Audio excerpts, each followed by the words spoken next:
لله رب العالمين والصلاة والسلام على أشرف الأنبياء والمرسلين وعلى آله وصحبه ومن تبعهم بإحسان إلى يوم الدين أما بعد. اللہ تبارک و تعالیٰ کا بڑا فضل و کرم ہے کہ توحید کے اس درس میں ہم شریک ہیں. اللہ تبارک و تعالیٰ جو کچھ ہم سنتے ہیں اسے اچھی طرح سمجھنے کی توفیق دے اور دوسروں تک اس دعوت کو پہنچانے کی ہمیں توفیق دے اور ہمارے اندر وہ ہمت عزیمت اللہ تبارک و تعالیٰ پیدا فرمائے. کل کے درس میں جو باتیں ہم نے سنی کہ ایک موحد کے لیے اللہ تبارک و تعالیٰ اس دنیا میں دشمن پیدا کرتے ہیں. یہ دشمن جنوں میں سے بھی ہو سکتے ہیں، انسانوں میں سے بھی ہو سکتے ہیں. آج جن خاندانوں میں لوگ توحید پرست بن گئے ہیں ان خاندانوں میں بھائی بہن رشتہ دار اگر توحید میں نہیں ہیں تو کیسے وہ لوگ دشمنی کرتے ہیں، کیسی کیسی باتیں بولتے ہیں، اس کا اندازہ آپ لوگوں کو اچھی طرح ہے. تو یہ دشمن جو اللہ تبارک و تعالیٰ پیدا کرتے ہیں وہ دو طرح کے ہوتے ہیں اور ان کو اللہ تبارک و تعالیٰ ایسی طاقت دیتے ہیں جس کے ذریعے سے وہ بحث کریں، جدال کریں. اچھی اچھی کتابیں، مشرک کے کتنے ایسے علماء ہیں جنہوں نے بڑی بڑی کتابیں لکھی ہیں اور وہ مشرک ہیں اور عالم مانے جاتے ہیں. تو ان لوگوں سے لڑنے کے لیے، یعنی ان کی حجتوں کو باطل کرنے کے لیے، ان کے شبہات کو دور کرنے کے لیے آپ کو علم حاصل کرنا ہوگا. ہاں، یہی بات کر ہم پڑھیں. تو ہمارے جو علم ہم سیکھ رہے ہیں اس کا مقصد کیا ہے؟ کل پڑھے ہم جو کتابیں ہم پڑھ رہے ہیں اس کا مقصد کیا ہے؟ بولے الیس منکم رجل رشید. ہاں، ایک آدمی بھی جواب دینا یہ ہمارا ہتھیار ہے، ٹھیک ہے، لیکن اس علم کا مقصد کیا ہے؟ لقتال الشیاطین، اس طرح کے شیطانوں سے آپ کیا کریں؟ لڑنے کے لیے. آپ کو مقصد پتا ہونا چاہیے. اس علم کا مقصد اگر آپ کو پتا ہے تو اس کے حاصل کرنے میں آپ کو شوق ہوگا، لگن ہوگا. جیسے ایک آدمی ہے IAS کا امتحان لکھنے والا ہے، IPS کا امتحان لکھنے والا ہے، اسے مقصد سامنے ہوتا ہے اور وہ گروپ کا امتحان لکھتا ہے، بولتا ہے کہ اتنا بڑا امتحان لکھنے جا رہا ہوں، دن رات پڑھتا ہے اس لیے کہ اس کا مقصد سامنے نظر آتا ہے. تو آپ کا اس سے یہ بلند و بالا مقصد ہے، بہت ہی اہم مقصد ہے کہ اس علم سے آپ کیا کریں گے؟ شیطانوں سے لڑیں گے. اور شیطانوں کا امام کون؟ ابلیس. اس نے اللہ تبارک و تعالیٰ سے کہا کہ میں دائیں سے آؤں گا، بائیں سے آؤں گا، گمراہ کروں گا. تو اس آیت کو آدمی پڑھتا ہے تو ذرا ڈر جاتا ہے، لیکن فوراً اللہ تبارک و تعالیٰ کی اس فرمان کو پڑھتا ہے جو قرآن میں ہے کہ شیطان کا مکر کیا ہے؟ بڑا کمزور ہے. ان کید الشیطان کان ضعیفا. شیطان کا مکر کیا ہے؟ بڑا کمزور ہے. اب جب آپ علم حاصل کریں گے تو آپ دشمنوں کو جواب دیں گے. تو جواب دینے کے کتنے طریقے ہیں؟ دو طریقے ہیں، مجمل اور ایک مفصل. آپ دشمنوں سے جو جواب دیں گے وہ جواب دینے کے دو طریقے ہیں، ایک مجمل ہوگا، ایک مفصل ہوگا. مجمل وہ جس کی وضاحت نہیں ہو پاتی اور اس کو کلیئر کرنا پڑتا. جیسے بولتے ہیں ارے ذرا کلیئر سے بولو بھائی، ذرا صاف بولو بھائی. مجمل وہ جس میں پوری بات کیا نہیں ہوتی؟ کلیئر نہیں ہوتی. مفصل وہ ڈیٹیل، یعنی بالکل تفصیل سے آپ بولتے ہیں. سمجھ میں آیا؟ مفصل اور مجمل بولے تو تفصیل سے، مجمل بولے تو تھوڑا انڈیٹیل آپ کی سمجھ میں نہیں آئے گا، ڈیٹیل سے یا ڈیٹیل کے بغیر. مفصل بولے تو آسان ہے، تفصیل سے اتنا یاد رکھو سمجھ میں آ جائے گا. مجمل اس کا اپوزٹ ہے. تو آپ مشرکین سے جب بات کریں گے تو دو طرح سے آپ ان سے آرگومنٹ کریں گے، ایک تفصیل سے اور ایک اجمال سے. مجمل مفصل، اس کو کیا بولتے ہیں؟ مجمل اور مفصل دو طریقے ہیں جب آپ ان سے بات کریں گے. اور ایک بات بھی ہم نے پڑھا تھا کہ قرآن کریم میں ہر مشرک کے اعتراض کا جواب موجود ہے. کس میں ہے؟ قرآن میں. لیکن قرآن یاد رہنا نا، ہم آیتیں یاد رہنا نا. آپ اگر یہ نہیں کہیں کہ صاحب ہمارے پاس قرآن ہے، یہود کے پاس بھی کیا تھا؟ ان کی کتاب تھی. پھر بھی یہود کیا ہو گئے؟ گمراہ ہو گئے. تو صرف کتاب رہنا یہ ہماری نجات کے لیے کافی نہیں ہے. اس کتاب کو یاد رکھنا، اس کتاب کے نصوص پر عمل کرنا، یہ بہت ضروری چیز ہے. صرف کتاب رکھ لیں اس سے کوئی فائدہ نہیں. تو اس سے کہتے ہیں کہ مشرکین کے دلائل کا جو جواب ہم دیں گے وہ کتنے ٹائپ کا ہوگا؟ دو ٹائپ کا ہوگا. the two approaches یہاں آپ کی کتاب میں ہے، آپ اچھی طرح پڑھ لیجئے. میں اتنا انگریزی تو نہیں جانتا، آپ انگریزی داں ہیں، آپ اچھی طرح پڑھ لیجئے. تو یہ دو قسم کے جو جوابات ہیں اس میں سے انہوں نے قرآن مجید کی آیت پیش کی، سورۃ آل عمران آیت نمبر 7، جس میں کہا وَالَّذِي أَنزَلَ عَلَيْكَ الْكِتَابِ مِنْهُ آيَاتٌ مُحْكَمَاتٌ هُنَّ أُمُّ الْكِتَابِ وَأُخَرُ مُتَشَابِهَاتٌ فَأَمَّا الَّذِينَ فِي قُلُوبِهِمْ زَيْغٌ فَيَتَّبِعُونَ مَا تَشَابَهَ مِنْهُ ابْتِغَاءَ الْفِتْنَةِ وَابْتِغَاءَ تَأْوِيلِهِ وَمَا يَعْلَمُ تَأْوِيلَهُ إِلَّا اللَّهُ. سورۃ آل عمران آیت نمبر 7. تو کہتے ہیں وہی تو ہے، اس کا ترجمہ ہے جس نے تم پر کتاب نازل کی. اللہ تبارک و تعالیٰ کی طرف سے کتاب نازل ہوئی اور اس کتاب میں بعض آیات محکم ہیں. قرآن مجید میں بعض آیتیں ایسی ہیں محکم ہیں. محکم کے معنی آپ بالکل پہلی نظر میں سمجھ جائیں گے اس آیت سے اللہ تبارک و تعالیٰ کیا مراد لیتے ہیں. وہی اصل کتاب ہے. اور قرآن میں بعض آیتیں متشابہ ہیں. متشابہ اس کے دو معنی مراد لیے جا سکتے ہیں، یا اس کی گہرائی کا علم آپ کو نہیں ہے. والراسخون فی العلم، اور جو لوگ علم میں راسخوں کہتے ہیں آمنا بھی، اللہ تبارک و تعالیٰ جو بولتا ہے ہم ایمان لاتے ہیں. جیسے کہتا ہے کہ یہ افلاک گھوم رہے ہیں، ساری زمین گھوم رہی ہے، کل یصبح، اور ہر چیز گھوم رہی ہے. ایسے قرآن کی آیتیں ہیں، کہتے ہیں کہ ہم ایمان لاتے ہیں گرچہ کہ ہماری سمجھ میں نہ آئے. تو کہتے ہیں کہ اور بعض آیات متشابہ ہیں. جن لوگوں کے دلوں میں ٹیڑھا پن ہے وہ متشابہ آیتوں کی پیروی کرتے ہیں. جن کی دلوں میں ذرہ یہ رہتا وہ لوگ کیا کرتے ہیں؟ محکم آیتوں کو چھوڑ دیتے. کس کے پیچھے پڑ جاتے ہیں؟ شیخ صالح الفوزان نے مثال دی. ایک صاحب نے کہا میں 3 نمازیں پڑھتا تھا. کیا کرتا تھا؟ کتنی نمازیں پڑھتا؟ قرآن میں کتنی نمازوں کا ذکر ہے؟ 3. قرآن میں 3 نمازیں پڑھو بولے، میں کتنی نمازیں پڑھتا؟ 3 پڑھتا، باقی 2 میں نہیں پڑھتا. تو وہ متشابہ کی پیروی کرتا ہے، متشابہ کی پیروی کرتا ہے، اور اس کی مراد اصلی کا پتہ لگانے کے لیے، حالانکہ اس کی مراد اصلی اللہ تبارک و تعالیٰ کے سوا کوئی نہیں جانتا. معلوم یہ ہوا کہ قرآن کی آیتیں کتنے ٹائپ کی ہیں؟ 2 ٹائپ کی ہیں. ایک محکم آیتیں اور ایک متشابہ آیتیں. آپ کی کتاب میں ہیں، دیکھیے.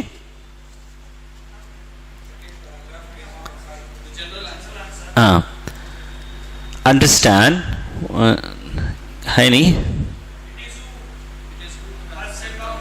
کلیئر. 2 ہے دیکھو. Between the second paragraph first line,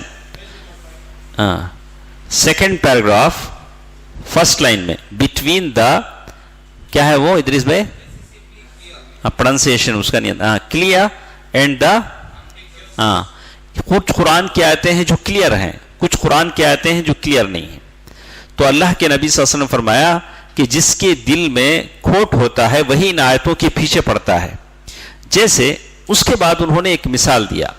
یہاں سے اصل کتاب شروع ہوئی جو کل کے درس میں ہم نے پڑھا کہ اگر کوئی مشرک آپ کے سامنے آئے، غور سے سنیں، یہی اصل کتاب کا مقصد ہے، اگر یہ نہیں سمجھ میں آئے آپ پوچھ لیجئے، پوچھ کر اطمینان کر کے جائیے. اس سے بہتر ہے کہ آپ پوچھیں، مطمئن ہو کر جائیں، ہم کو خوشی ہوگی. آپ غیر یقینی حالت میں یہاں سے اٹھ کر جائیں تو آپ کا بھی نقصان، میرا بھی نقصان. آپ کو کئی لوگوں کو سمجھانا ہے. تو دو طرح کے جو آرگومنٹس ہیں جو آپ مشرکین سے کریں گے وہ کون سے ہیں؟ ایک مجمل، ایک مفصل. مجمل کا پہلی مثال انہوں نے دی کہ یہ مجمل کی پہلی مثال ہے. کوئی مشرک آپ کے پاس آتا ہے، آ کر کہتا ہے، قرآن کی ایک آیت پڑھتا ہے، الا ان اولیاء اللہ لا خوف علیہم ولا هم يحزنون. ایک آیت پڑھتا ہے، وہ آیت کہاں ہے؟ سورہ یونس آیت نمبر 62. سنو، جو اللہ تبارک و تعالیٰ کے دوست ہیں ان کو نہ کوئی خوف ہوگا نہ کوئی غم. تو کل کے درس میں ہم نے بتا دیا کہ خوف کیا ہے، غم کیا ہے. کوئی بتا سکتے ہیں؟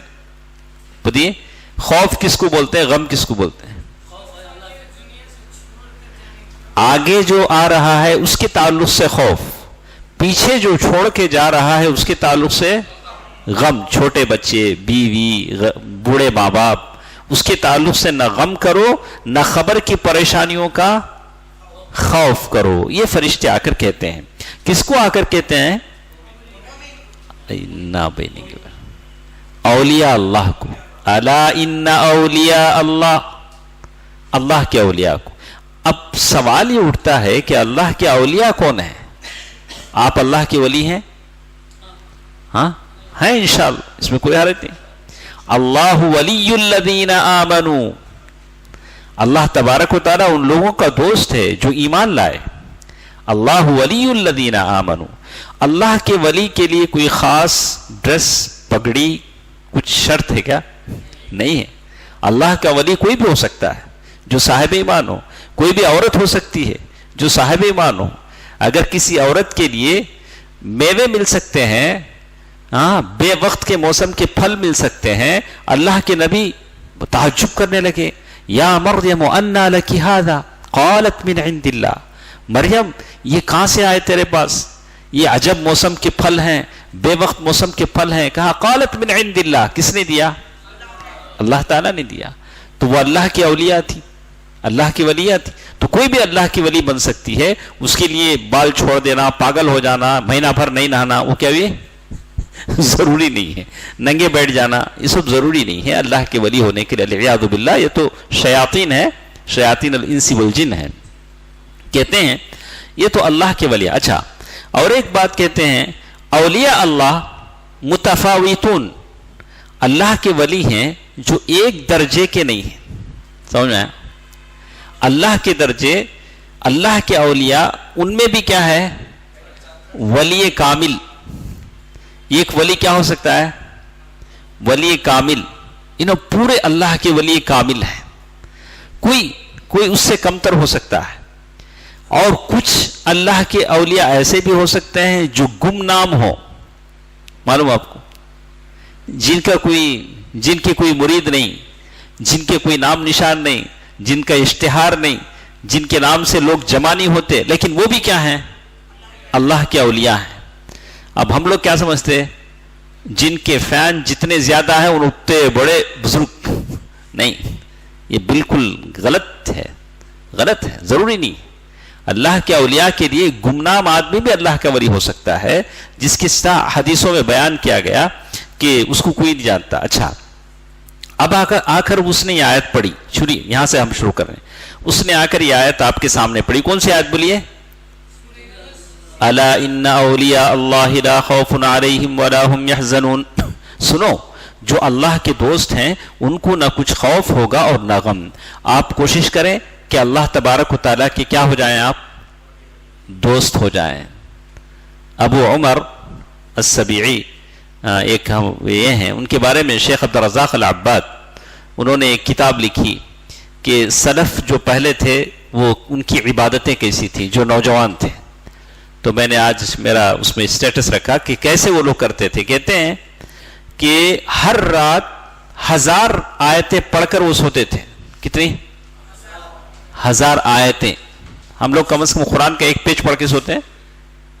عشاء کے بعد کا جو وقت ہوتا ہے اللہ تبارک و تعالیٰ سے تعلق باللہ کا، فجر کے بعد سے اشراق کا جو وقت ہوتا ہے اللہ کے ذکر کا، جس کو ہم چائے پینے میں گزار دیتے ہیں، فجر پڑھتے ہی باہر چلے جاتے ٹہلتے چائے پینے میں، حالانکہ وہ کس کا وقت ہے؟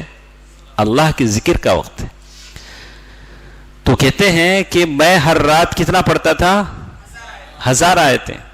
اور وہ ساتھ ساتھ کہتے ہیں وَأَخْتِمُ سُورَةَ الْبَقَرَةِ فِي رَكَعَةٍ فِي كُلِّ رَكَعَةٍ.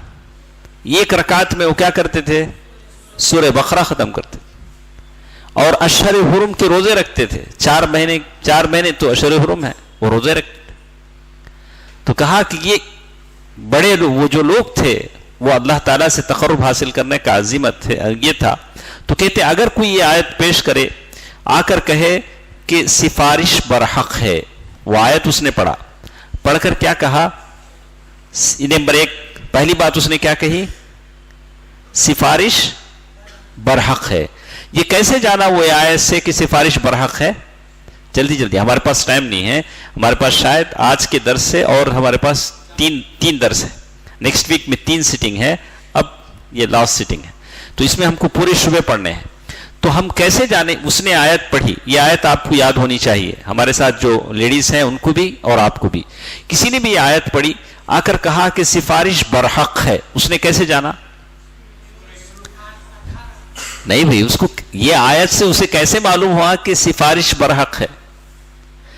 وہ آیت پڑھ کر وہ آ کر بولتا ہے دیکھو حضرت یہ آیت ہے، اس میں اللہ کے اولیاء کا ذکر ہے، اللہ کے اولیاء کا اللہ کے پاس بڑا مقام ہے، تو مطلب ایسے اولیاء سے سفارش لینا برحق ہے. دیکھیں کیسا لایا یہ آیت پڑھ کر اگر وہ استدلال کرتا ہے کہ سفارش حق ہے. کیسا حق ہے؟ اللہ کے اولیاء کا ذکر ہے، اللہ کے اولیاء کا اللہ کے پاس مقام ہے، جاہ و مرتبہ ہے، اس مرتبے سے شفاعت اگر ہم حاصل کریں گے تو اللہ ہم کو کیا کر دے گا؟ ہماری سنے گا. یہ پہلا اس کا آرگومنٹ. یا دوسرا ایک ہے کہ اللہ تعالیٰ کے پاس انبیاء علیہ السلام کا بڑا بلند مرتبہ ہے، اس سے کسی کو انکار ہے؟ ہم مانتے ہیں کہ اللہ کے انبیاء کا اللہ تبارک و تعالیٰ کے پاس بہت بڑا مرتبہ ہے. یا رسول اکرم صلی اللہ علیہ وسلم کا کوئی حدیث پڑھ کر اپنے باطل عقیدے پر اس سے استدلال کرے اور تمہاری سمجھ میں نہیں آئے کہ وہ کیا بول رہا ہے، ایک عام آدمی کی سمجھ میں نہیں آتا ہے کون سی حدیث بول رہا ہے، تو اب اس کا جواب آپ کیسے دیں گے؟ اس آیت کو پڑھ کر اس نے یہ استدلال کیا کہ شفاعت برحق ہے، اس کا جواب آپ کیسے دیں گے؟ اس کا کیا اعتراض تھا؟ پہلے آیت پڑھ کے کیا بولا کہ اللہ تبارک و تعالی کے پاس سفارش پر حق ہے. ارے وہ کیسا جی معلوم تم نا؟ اب دیکھو یہ آیت میں اللہ تبارک و تعالی بولتے ہیں اللہ کے اولیاء کا بڑا مقام ہے، تو اس کا جواب آپ کیسے دیں گے؟ بولو با.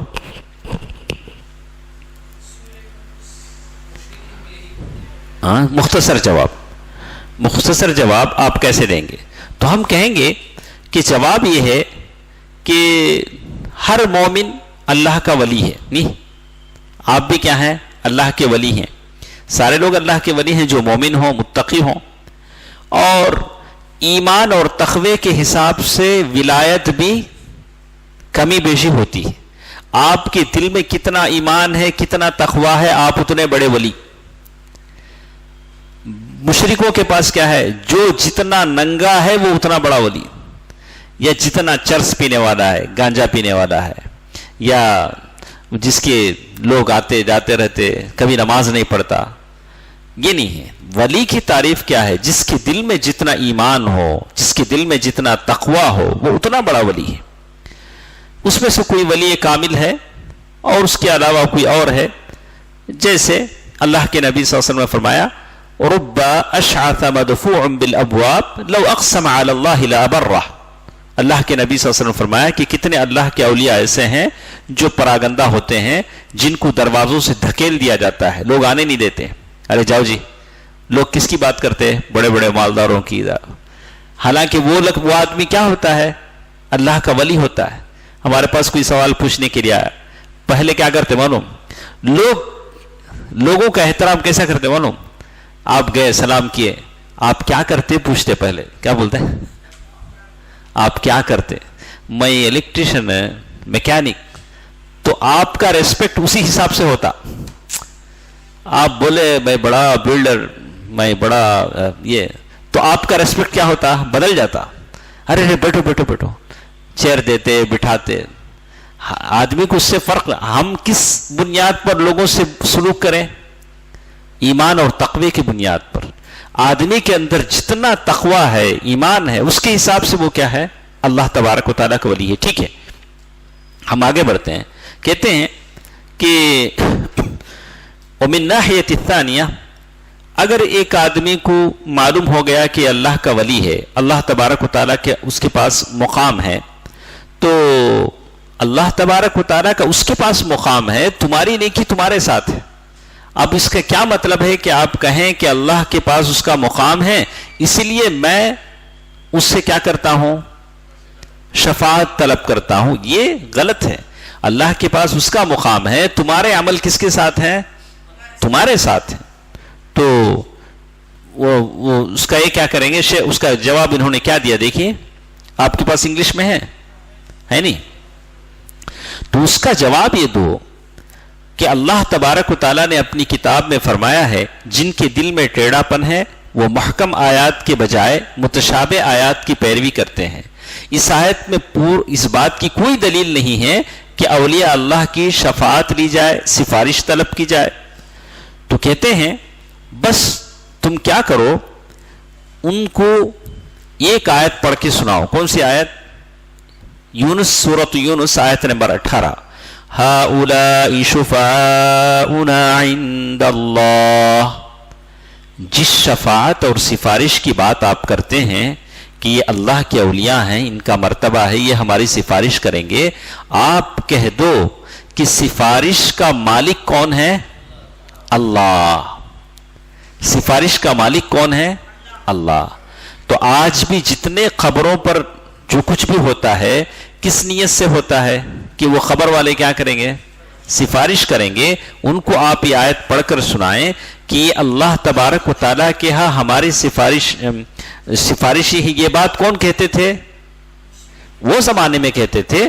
آپ اس کے جواب میں آیت پڑھیں قل للہ الشفاعۃ جمیعا. ساری سفارش کس کے پاس ہے؟ اللہ کے پاس ہے. یہ تو اس زمانے کے مشرکین بھی ہی کہتے تھے ہؤلاء شفعاؤنا عند اللہ. یہ ہمارے اللہ تبارک و تعالیٰ کے پاس سفارشی ہیں. کون کون؟ وہ انبیاء، وہ ملائکہ. وہ زمانے میں، مشرکین کے زمانے میں. اگر آپ کے سامنے کوئی مشرک یہ آیت پیش کرے، کون سی آیت؟ الا ان اولیاء اللہ لا خوف علیہم ولا هم یحزنون. وہ آیت پیش کر کے کہے کہ دیکھو یہ اللہ کے اولیاء ہیں، ان کا اللہ کے پاس بڑا مقام ہے، ہم ان کی شفاعت چاہتے ہیں اس مقام کی وجہ سے. تو آپ ان کو جواب دیجئے کہ یہ جو شفاعت کی جو بات کرتے ہو، شفاعت کس کا حق ہے؟ اللہ کا. قل للہ الشفاعۃ جمیعا. ساری شفاعت کس کا حق ہے؟ اللہ کا حق ہے. اور یہ جو تم شفاعت کی بات کرتے ہو، وہی بات تو پہلے زمانے کے مشرک بھی کرتے تھے. کہتے تھے ہؤلاء شفعاؤنا عند اللہ. سورۃ یونس آیت نمبر 18. یہ کس کی بات ہے؟ مشرکین کی بات ہے. اور پھر ہم اس مشرک سے کہیں گے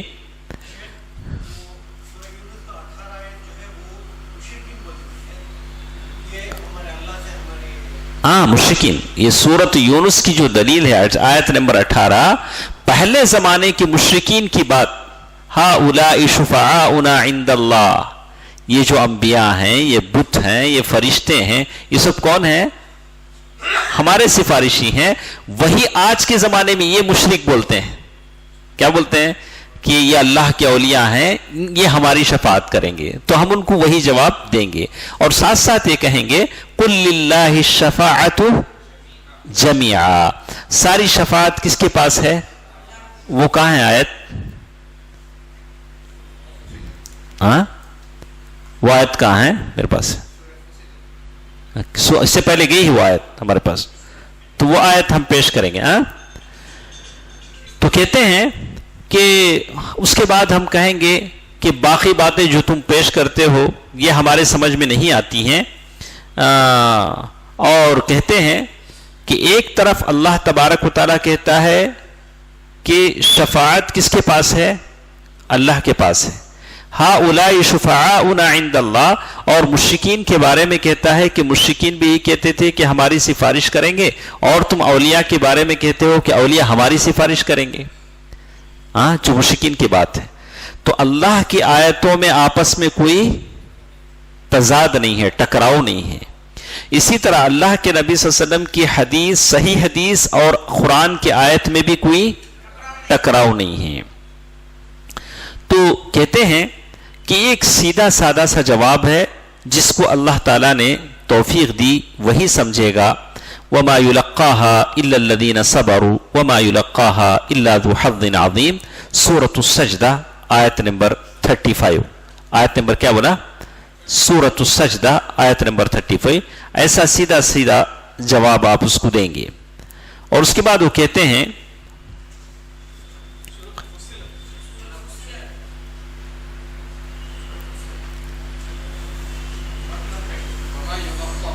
وہ آخری آیت نا، وما يلقاها الا الذين صبروا حظ عظیم. سورۃ السجدہ دو نام ہیں، دو نام، حامیم السجدہ. اچھا،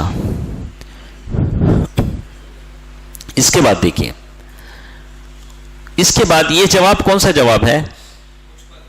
آپ کو سوال جواب سمجھ میں آیا؟ تھوڑا سمجھ میں آیا؟ پھر ایک بار میں بولتا سنیے. ایک کافر اور مشرک آپ کے پاس آ کر کہے، قرآن کی آیت پیش کرے، الا ان اولیاء اللہ لا خوف علیہم ولا هم يحزنون، اس میں شفاعت کی دلیل ہے کہ یہ اولیاء جن کا اللہ کے پاس بڑا مقام ہے شفاعت کریں گے. تو آپ اس کا سیدھا سیدھا جواب دیں گے کہ یہی تو بات کون کرتے تھے؟ مشرکین مکہ بولتے تھے، ہؤلاء شفعاؤنا عند اللہ، یہ ہمارے جو چیزیں ہیں وہ اللہ کے پاس ہماری سفارش کریں گے. اس کی کوئی دلیل نہیں. البتہ یہ اللہ کے اولیاء ہیں تو ان کا اپنا بڑا مقام ہے، اپنا بڑا مقام ہے، اور تمہارے ساتھ تمہارا عمل ہے، تمہارے ساتھ تمہارا عمل ہے. یہ شفاعت کی کوئی دلیل نہیں ہے. شفاعت کس کا حق ہے؟ اس کی دلیل کیا ہے؟ نہیں، قل للہ الشفاعۃ جمیعا. اچھا، وہ آیت آپ دیکھیں کہاں ہے؟ کون سے سورہ؟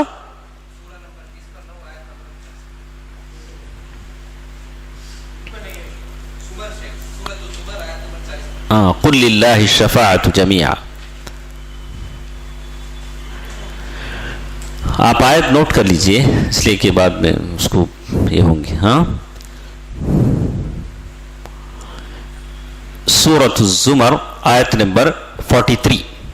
ام اتخذوا من دون اللہ شفعاء قل اولو كانوا لا يملكون شيئا ولا يعقلون قل للہ الشفاعۃ جمیعا له ملک السماوات والارض ثم الیہ ترجعون. یہ سورۃ الزمر آیت نمبر 43. سورۃ الزمر آیت نمبر 43.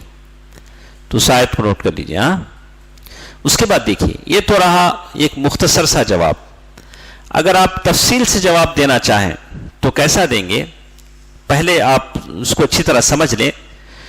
اللہ تبارک و تعالی کے دشمن آپ کی کتاب میں کدھر ہے؟ اس میں لاسٹ پیراگراف. تو لاسٹ پیراگراف میں اللہ تبارک و تعالیٰ کے دشمن انبیاء علیہ السلام کے دین پر کئی طرح کا اعتراض کرتے ہیں اور لوگوں کو دین سے روکتے ہیں، طرح طرح کے اعتراضات، تاکہ لوگوں کو دین سے روکیں. تو اس سلسلے میں ایک بات کہتے ہیں کہ انبیاء اور اولیاء ان کا وسیلہ لیا جا سکتا ہے. یہ کون بولتے ہیں؟ مشرکین، کہ انبیاء اور اولیاء کا وسیلہ لیا جا سکتا ہے. تو حالانکہ یہ بھی کیا ہے؟ شرک ہے، یہ بھی شرک ہے. تو اعتراض یہ کرتے ہیں کہ ہم اللہ تبارک و تعالیٰ کے ساتھ کسی کو شریک نہیں کرتے. ان کا اعتراض کیا ہوتا ہے؟ ہم شریک نہیں کرتے. اللہ تبارک و تعالیٰ کے سوا نہ کوئی پیدا کرنے والا ہے، نہ کوئی رزق دینے والا ہے، اور نہ کوئی نفع دے سکتا ہے. یہ جو بات ہے، یہ بات کون سی توحید کی ہے؟ ربوبیہ کی، الوہیہ کی نہیں. آج کے مشرک بولتے ہیں کہ بھئی ہمیں کہاں پہ شرک کرتے، ہمیں مانتے ہیں کہ اللہ کے علاوہ نہ کوئی پیدا کرنے والا ہے، نہ کوئی رزق دینے والا ہے، نہ کائنات چلانے والا ہے، مانتے ہیں. تو یہ ماننا تو اس زمانے کے مشرکین بھی مانتے تھے. اسی کو کیا کہتے ہیں؟ توحید الربوبیہ. توحید الربوبیہ میں وہ لوگ بھی تو شرک نہیں کرتے تھے، وہ لوگ بھی شرک نہیں کرتے تھے. تو اگر مشرک یہ کہیں اللہ کے علاوہ نہ کوئی تکلیف میں مبتلا کر سکتا ہے، خود رسول اکرم صلی اللہ علیہ وسلم بھی اپنی ذات کے لیے نفع نقصان کا اختیار نہیں رکھتے. شیخ عبد القادر جیلانی رحمہ اللہ کا تو ذکر بات کی بات ہے.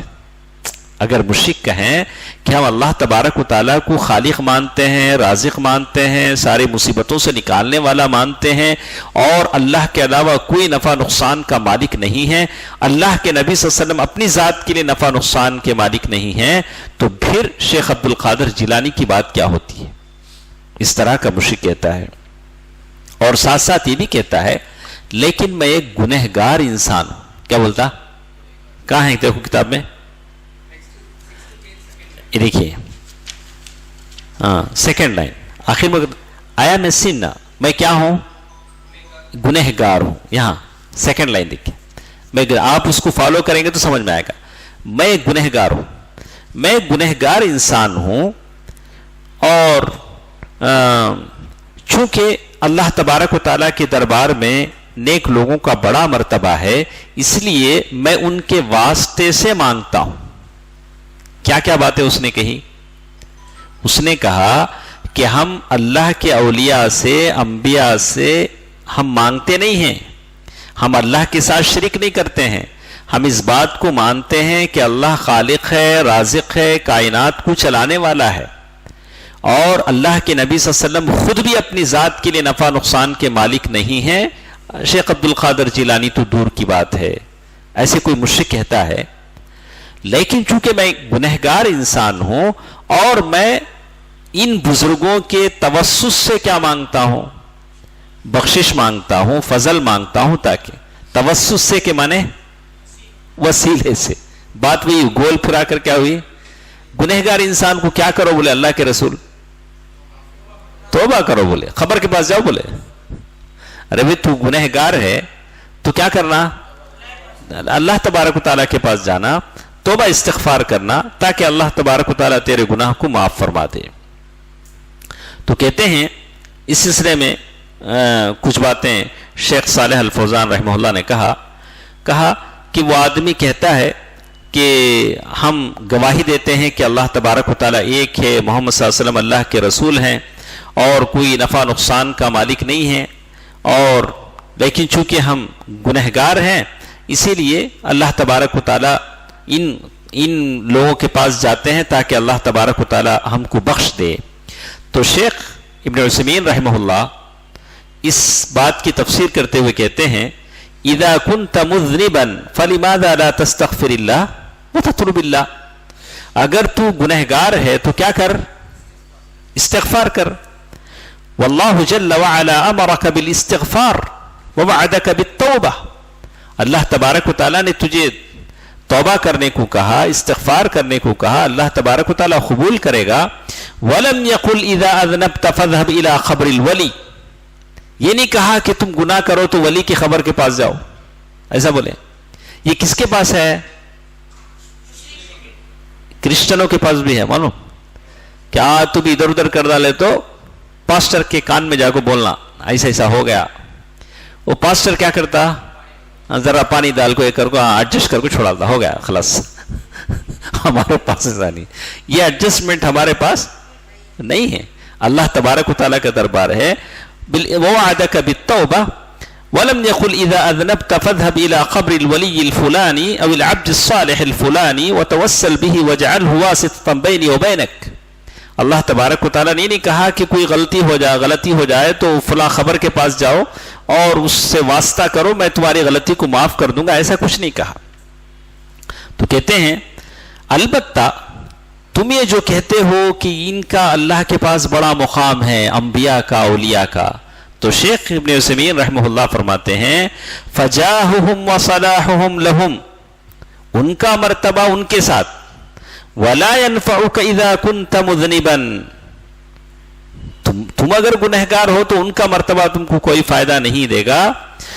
تو کہتے ہیں یوم لا تملک نفس لنفس شیئا والامر یومئذ للہ، شیخ نے وہ آیت پیش کی کہ سب کا اپنا اپنا حساب دینا ہوگا، کوئی کسی کا حساب اللہ تبارک و تعالیٰ کے پاس نہیں دے گا۔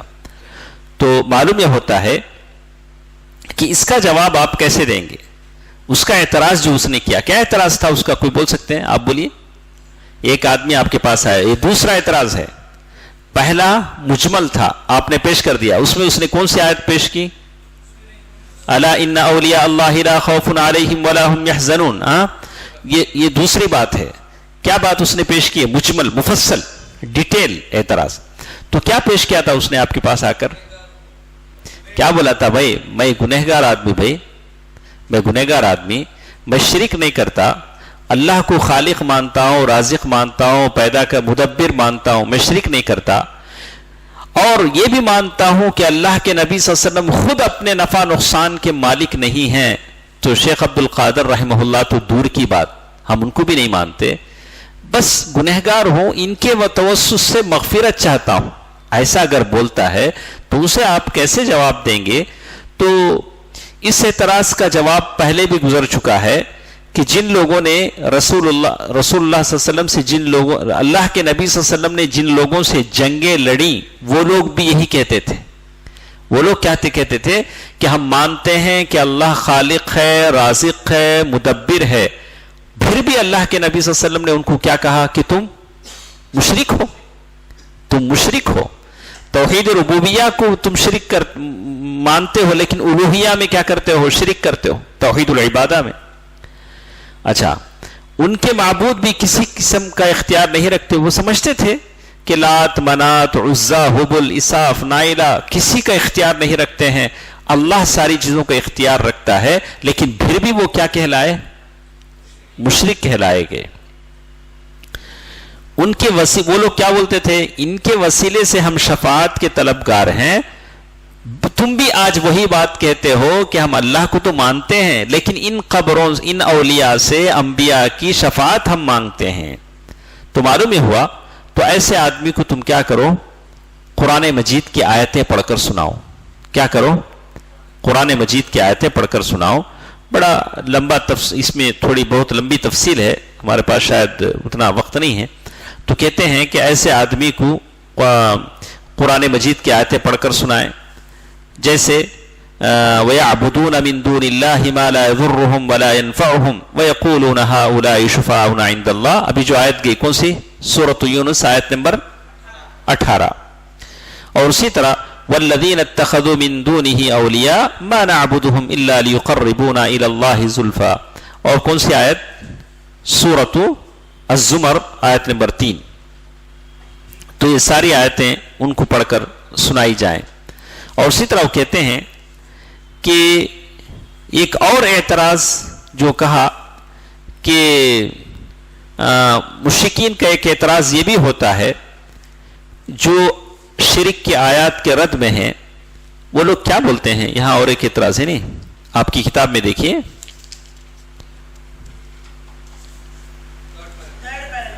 کیا ہے اس میں کہ آپ لوگ جو آیتیں پڑھ کر سناتے ہیں، یہ آیتیں جو ہے وہ مشرکین کے رد میں آئی تھی جو بت پرستی کرتے تھے۔ وہ کوئی اگر مشرک آ کر کہے حضرت آپ جو آیتیں پڑھ کر ہم کو مشرک بولتے ہیں، یہ آیتیں ان لوگوں کے بارے میں نازل ہوئی جو بت پرستی کرتے تھے، بتوں کو پوجتے تھے۔ لا الہ کا بت ہے، لات، منات، عزا، اد، سوا، یغوث، یعوق، نصر، ان کو پوجتے تھے۔ اور ہم اولیاء اور انبیاء کو شفاعت مانگتے ہیں، ہم اولیاء اور انبیاء کی قربت مانگتے ہیں، ہم اولیاء اور انبیاء کا وسیلہ لیتے ہیں، وہ آیتیں ہم پر کیسا فٹ کرتے ہیں؟ سنا وہ اعتراض سمجھ میں آیا؟ اگر وہ آج کے مشرک کہیں کہ قرآن کی جو آیتیں آپ پڑھ کر ہم کو مشرک بولتے ہیں، پہلے زمانے کے لوگوں پر یہ آیتیں نازل ہوئی جو بتوں کو مانتے تھے. وہ بت کس کس کے تھے؟ لات کے، منات کے، عزا کے، یعوث، نصر، ود، سوا. ہم کس کو مانتے ہیں؟ یہ ہم اولیاء کی خبر، تمیم داری کی خبر، ان کی خبر، یہ پیر صاحب کی خبر، ہم اولیاء، زندہ اولیاء، مردہ اولیاء کو مانتے ہیں. ہم اور وہ لوگ دونوں برابر کیسا ہو سکتے؟ اس طرح کا کوئی اعتراض کرتا ہے، اس کا جواب یہ ہے کہ پہلے تو مشرک اقرار کرتا ہے کہ اس زمانے کے کافر بھی ربوبیت کے قائل تھے. آج کے زمانے کے مشرک بھی کیا مانتے ہیں؟ ربوبیت کے قائل تھے کہ اللہ خالق ہے، رازق ہے. اور جن جگہ، جن قبروں پر وہ جاتے تھے، وہاں جا کر ان سے کیا مانگتے تھے؟ شفاعت طلب کرتے تھے، درختوں کے پاس، قبروں کے پاس. لیکن اللہ تبارک و تعالی چاہتا ہے کہ مشرکین اور موحدین کے عمل میں فرق کر دے، اور پھر اس کو بتاؤ، یعنی آپ بات کرتے ہوئے بتائیں آپ لوگ ویسے ہی کرتے ہیں جو وہ لوگ بتوں کے پاس کرتے تھے، اولیاء اکرام کو پکارتے تھے. کچھ ایسے تھے، یعنی پہلے زمانے کے جو مشرک تھے، اس سے پہلے ہم پڑھ چکے ہیں، وہ صرف بتوں کی عبادت ہی نہیں کرتے تھے. اور کن کن چیزوں کی عبادت کرتے تھے؟ انبیاء کی، عیسیٰ بن مریم کی، عیسیٰ علیہ السلام کی، اور فرشتوں کی، اور نیک لوگوں کی. پھر بھی وہ لوگ کافر تھے. آج بھی آپ لوگ کتنے بڑے ولی کی خبر پر بھی جاؤ، آپ بھی کیا ہیں؟ مشرک ہیں، کافر ہیں.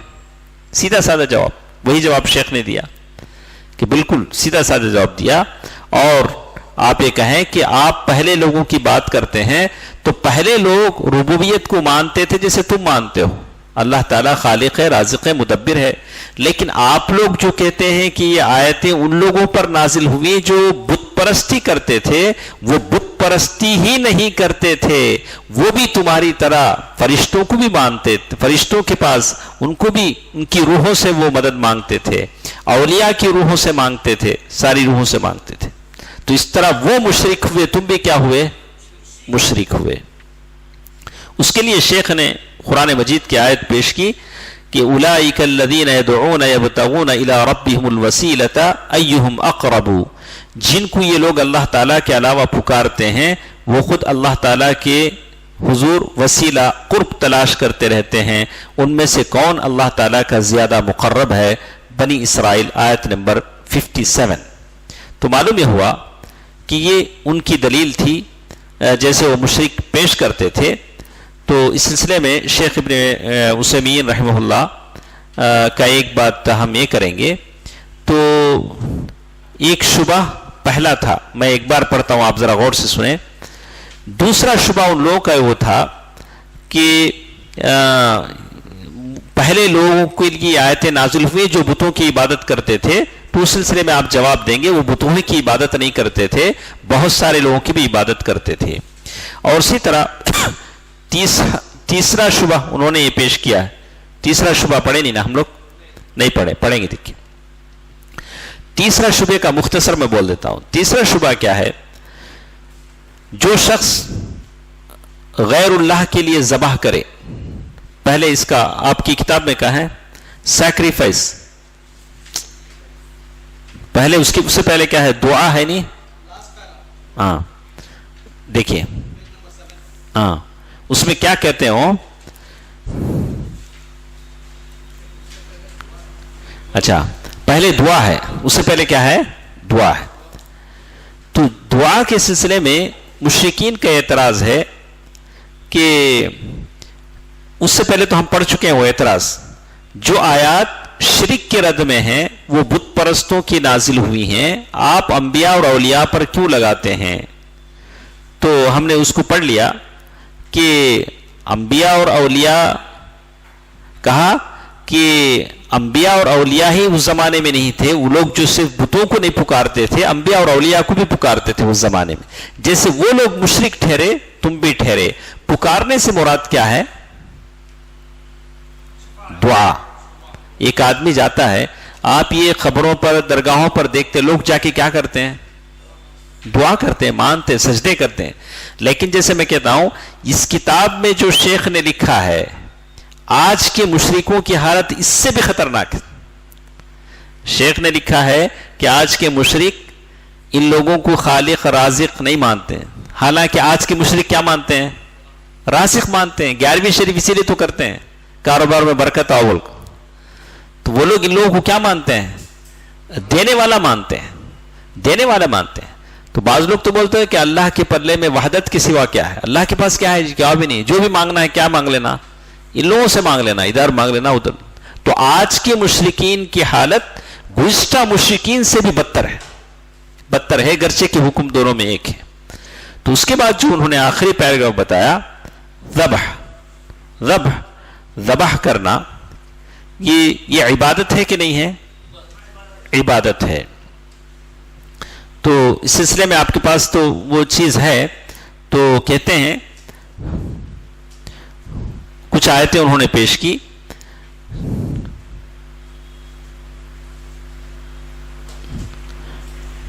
تو آیتیں ہمارے پاس ہیں.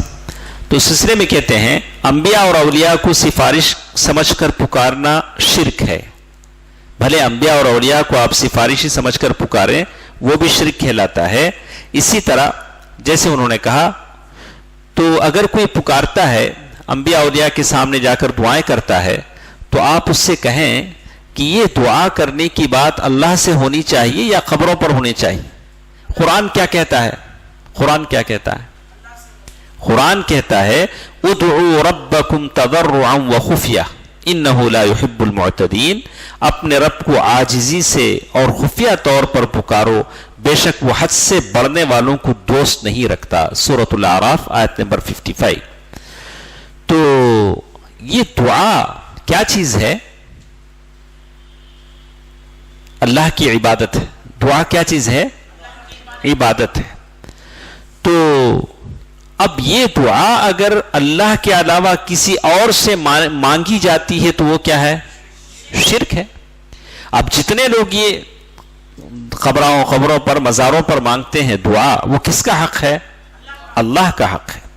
تو اس کو سمجھانا چاہیے کہ آپ دن رات اللہ تبارک و تعالیٰ سے دعا کرتے ہیں اور پھر کسی حاجت کے لیے کسی نبی یا ولی کے بزرگ کی قبر پر جا کر وہاں بھی دعا کرتے ہیں.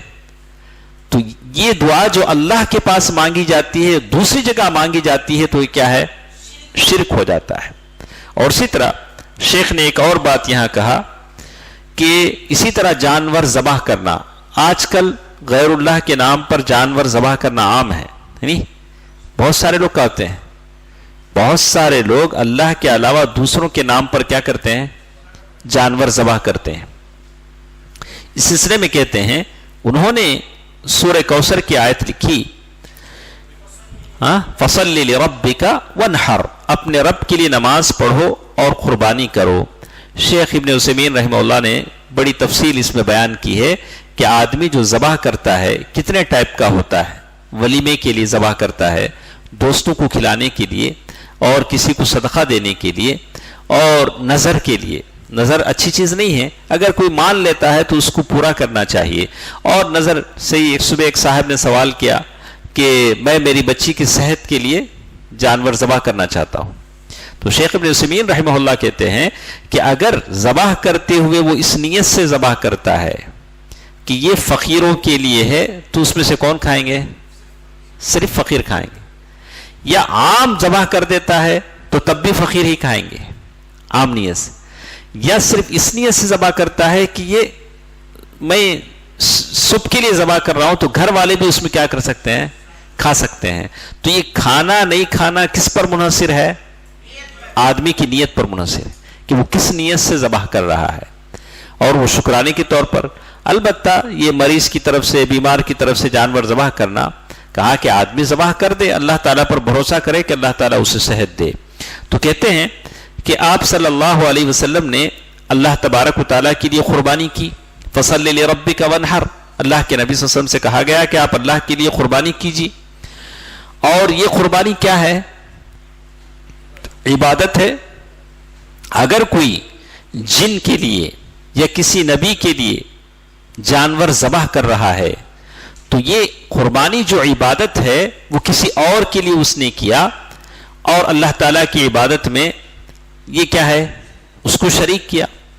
تو اسی لیے وہ کتاب کہاں تک وہ پیراگراف ہے؟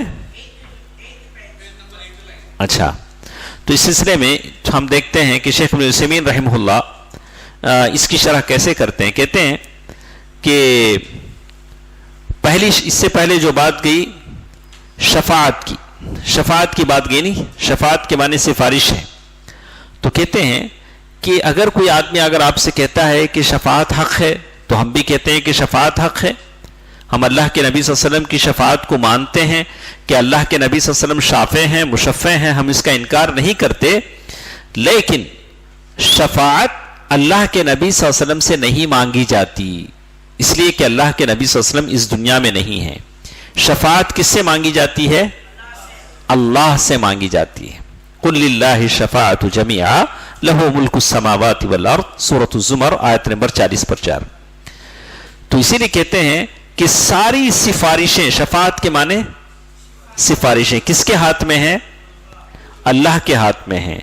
اللہ کے نبی صلی اللہ علیہ وسلم شفاعت کے خود مالک نہیں ہیں جب تک کہ اللہ تبارک و تعالی اجازت نہ دے. وَلَا أَحَدٌ يَمْلِكُ الشَّفَاعَةَ إِلَّا بِإِذْنِ اللَّهِ، کوئی سفارش کا مالک نہیں ہے مگر کس کی اجازت سے؟ اللہ کی اجازت سے. وَإِنَّمَا هِيَ مِلْكٌ لِلَّهِ عَزَّ وَجَلَّ، شفاعت کس کی ملکیت ہے؟ اللہ کی ملکیت ہے. وَأَيْضًا شفاعت ایک تو اللہ کی اجازت سے ہونا، اور کس کے بارے میں شفاعت ہونا؟ جو موحد ہو، توحید پرست کے بارے میں ہی اللہ تبارک و تعالی اجازت دیں گے شفاعت کرنے کی. جیسے سفارش کے لیے 2 شرطیں ہیں، آپ کو یاد ہے، یہ سب ازبر یاد رہنا. کسی سے آپ پوچھیں کہ آپ سفارش بولتے ہیں، سفارش کے لیے 2 شرطیں بیان کی گئی. ان یکون، سفارش کے لیے پہلی شرط کیا ہے؟ باذن اللہ عز وجل، اللہ تبارک و تعالیٰ کی اجازت سے. ان تطلب من اللہ سبحانہ وتعالی ولا تطلب من غیرہ ولا بد ان یأذن فیہا، سفارش اللہ سے مانگی جاتی ہے اور اللہ تبارک و تعالیٰ اس کی اجازت دیں تب.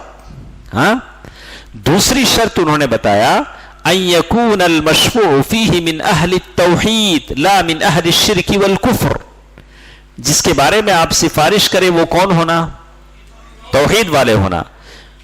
جیسے اللہ تبارک و تعالیٰ قرآن مجید میں کہتے ہیں وَلَا يَشْفَعُونَ إِلَّا لِمَنِ ارْتَضَىٰ، پہلی شرط کی دلیل ہے کہ اللہ تبارک و تعالیٰ جس سے راضی ہو اسی کو سفارش کی اجازت دیں گے. سورۃ الانبیاء آیت نمبر 28. اچھا، وَهُوَ لَا يَرْضَىٰ إِلَّا عَنْ أَهْلِ التَّوْحِيدِ، اور اللہ تبارک و تعالیٰ توحید والوں سے راضی ہوتے ہیں.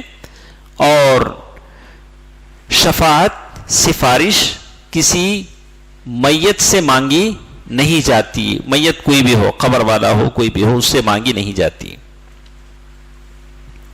اور اسی طرح یہ بات آج کی اس میں جو ہم نے پڑھا وہ کیا ہے؟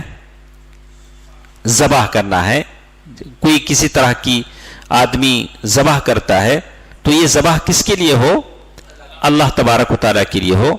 تو کہتے ہیں فَإِذَا كَانَ مَنْ ذَبَحَ لِغَيْرِ اللَّهِ، دیکھیے وَإِذَا كَانَ مَنْ دَعَا غَيْرِ اللَّهِ وَلَوْ مَرَّةً وَاحِدَةً فِي الْعُمْرِ، اگر ایک آدمی صبح شام اللہ سے دعا کرتا ہے لیکن اللہ کے علاوہ کسی سے اگر ایک مرتبہ عمر میں دعا کر لے تو مشرک ہو جائے گا. سمجھنا ہے آپ کو؟ صبح شام 500 سال 1000 سال اللہ کی عبادت کرے لیکن ایک مرتبہ اگر غیر اللہ کے مزار پر سجدہ کر لیا، وہاں ہاتھ اٹھا کر دیا مشرک ہو جاتا ہے. یہی شیخ ابن عثیمین کہتے ہیں وَإِذَا كَانَ وَلَوْ مَرَّتْ مَنْ دَعَا غَيْرَ اللَّهِ وَإِذَا كَانَ مَنْ دَعَا غَيْرَ اللَّهِ وَلَوْ مَرَّةً وَاحِدَةً فِي الْعُمْرِ يَكُونُ مُشْرِكًا، غیر اللہ پر اگر ایک مرتبہ بھی اگر وہ دعا کر لیتا ہے تو کیا ہو جائے گا؟ مشرک ہو جائے گا. مع انه يدعو الله في الليل والنهار, صبح شام اللہ کے لیے دعا کرتا ہے, لیکن ایک مرتبہ وہاں دعا کرے گا تو مشرک ہو جائے گا. فَكَيْفَ بِالَّذِي يَلْهَجُ دَائِمًا, شیخ ابن عثیمین کہتے ہیں اس آدمی کو آپ کیا کہیں گے جو کہتے ہیں یا حسین, یا عبد القادر, یا فلان, جو لوگ بار بار کہتے ہیں یا علی مشکل کشا, یا غوث, العیاذ باللہ, ایسے لوگ جو کہتے ہیں یہ دعا ہے, یہ مشرک ہے, یہ مشرک ہے. اسی طرح یہ دعا کی بات ہوئی نا, اور ہم کون سی بات کر رہے ہیں؟ ذبح کی, جانور ذبح کرنے کی. فَإِذَا كَانَ مَنْ ذَبَحَ لِغَيْرِ اللَّهِ, اگر کوئی غیر اللہ کے لیے ذبح کرے, او صلی لغیر اللہ, غیر اللہ کے لیے وہ نماز پڑھے, یکون مشرکن, وہ بھی کیا ہوگا؟ مشرک ہوگا. لأن الباب, کہتے ہیں کہ ایسا آدمی بھی مشرک ہوگا جو اس طرح کرتا ہے. تو کہتے ہیں کہ ذبح کس کے لیے ہونا چاہیے؟ اللہ کے لیے ہونا چاہیے. اس کے بعد دیکھیے اور آگے کیا ہے, اس کے بعد کیا ہے؟ مشرکین عرب کا شرک کیا تھا, وہی نہ ہے. وہ زمانے میں جو مشرک تھے, ہمارے پاس ٹائم ہے نہیں, ہو گیا, خیر ایک پیراگراف پڑھ لیتے ہیں. عرب کے زمانے کا, یہ آپ کی کتاب میں کون سے اس میں ہے پیراگراف میں؟ اچھا, مشرکین مکہ کے وہ جو لوگ تھے ان کا شرک کیا تھا؟ تو وہ مشرکین جن کے بارے میں قرآن نازل ہوا ان کا شرک کیا تھا؟ ذرا بولیے, پڑھ چکے ہیں, میں آپ سے سننا چاہتا ہوں. فرشتے, انبیاء, ہاں یہ سارا ان کا شرک تھا, معلوم ہے.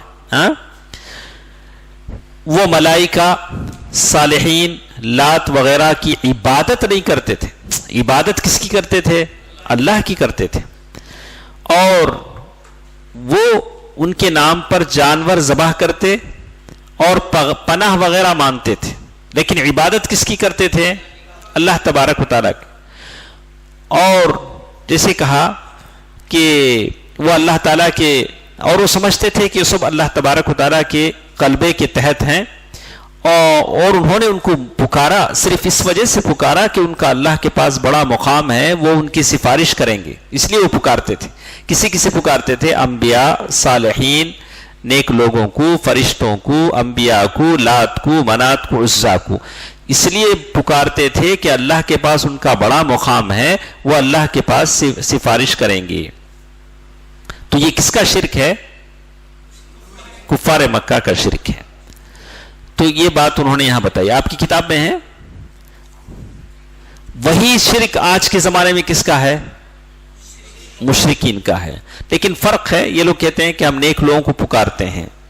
اچھا, اور ایک سوال انہوں نے کیا کہ اگر وہ پوچھے کہ تم رسول اللہ صلی اللہ علیہ وسلم کی شفاعت کا انکار کرتے ہو اور اس سے بیزارگی ظاہر کرتے ہو, اگر کیا جی اللہ کے رسول صلی اللہ علیہ وسلم سے محبت نہیں, اللہ کے رسول صلی اللہ علیہ وسلم کی شفاعت کو تمہیں مانتے نہیں, تو اس کا جواب کیا دیں گے؟ ہم پڑھے ہیں ابھی, کیا بولیں گے؟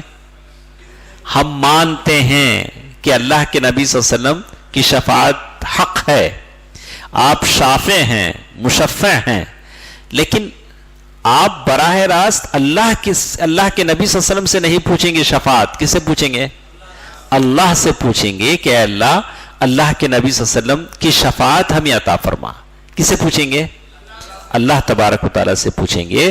تو کہا کہ اس کو جواب دو کہ ہمیں شفاعت کا انکار نہیں ہے, ہم شفاعت کا انکار نہیں کرتے, نہیں اس سے ہم بیزار ہیں, بلکہ ہمارا ایمان ہے کہ رسول اللہ صلی اللہ علیہ وسلم شفاعت کریں گے, آپ کی شفاعت قبول ہوگی. ہم جتنے یہاں بیٹھے ہیں سب اس بات کے امیدوار ہیں کہ اللہ تبارک و تعالیٰ وہ شفاعت ہم تمام کو عطا فرمائے. لیکن اس شفاعت کے دو کنڈیشنز ہم نے پڑھے نہیں. پہلا کنڈیشن کیا ہے؟ اللہ اجازت دے تب, اور اجازت کس کو ملے گی؟ جو توحید پرست ہو. اس کے لیے وہ آیتیں آپ لکھ لیں, سورۃ الزمر آیت نمبر 66, آیت یاد کریں. جب تک آیت یاد نہیں ہے آپ کے پاس ہتھیار نہیں, ذرا دیکھ کے بتاتا ہوں, ذرا ڈھونڈ کے بتاتا ہوں, وہ تب تک چل جاتا ہوں. جب آپ دھڑلے سے آیت پڑھیں گے وہ بولے ارے ماشاءاللہ کتنی آیتیں ان کو یاد ہیں. یہی اصل آپ کی بلٹ ہیں. کون سے آیتیں؟ ورنہ آپ کے پاس ایسا پستول ہے جس میں بلٹ نہیں ہے. آیتیں آپ کو یاد ہونی چاہیے. ہاں سورۃ الزمر آیت نمبر 66 اور اسی طرح سورۃ البقرہ آیت نمبر 255.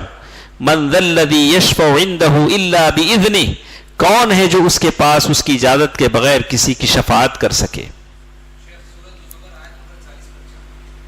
ہاں 66 ایک ہے قل للہ الشفاعۃ جمیعا، سورۃ الزمر آیت نمبر 66. کہہ دیجئے کہ شفاعت ساری کی ساری اللہ کے اختیار میں ہے. اور اسی طرح سورۃ البقرہ آیت نمبر 255 اور اسی طرح سورۃ الانبیاء آیت نمبر 28.